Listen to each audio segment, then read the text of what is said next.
గోదావరి ఒడ్డున ఉన్న ఒక చిన్న గ్రామం. పచ్చటి పొలాలు, గాలివీస్తూ రొమాంటిక్ మూడ్ కలిగించే ఊరు. ఇక్కడే కథ మొదలవుతుంది. తొలిచూపు ప్రేమ. రామచంద్రం ఒక సాదాసీదా కుర్రాడు, పల్లెటూరి అందమైన ఆడవారికి కలల రాకుమారుడు. అతనికి చదువు అంటే మక్కువ.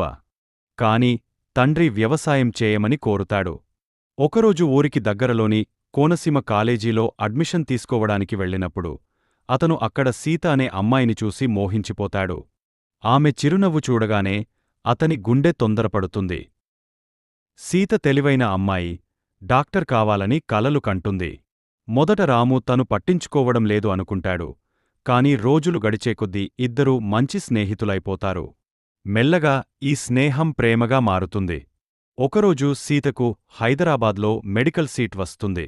కాని ఆమె వెళ్ళిపోవడానికి ముందు ఇద్దరు గోదావరి తీరంలో కలుస్తారు.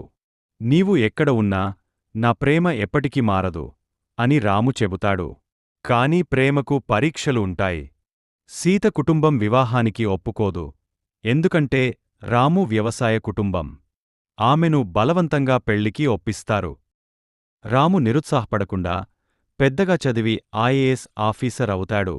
కొన్నేళ్ల తర్వాత ఊరికి తిరిగి వస్తాడు. అప్పటికి సీత తల్లిదండ్రులు కూడా ఆయనను గౌరవిస్తారు. ఓ సీత ప్రేమకు గెలుపు దక్కుతుంది. ముగింపు అక్కడే గోదావరి ఒడ్డున ఒకప్పుడు మొదలైన ప్రేమకథ ఒక అందమైన వివాహంతో ముగుస్తుంది. ప్రేమ నిజమైనదైతే ఏ అడ్డంకులైనా దాటుకుంటుంది.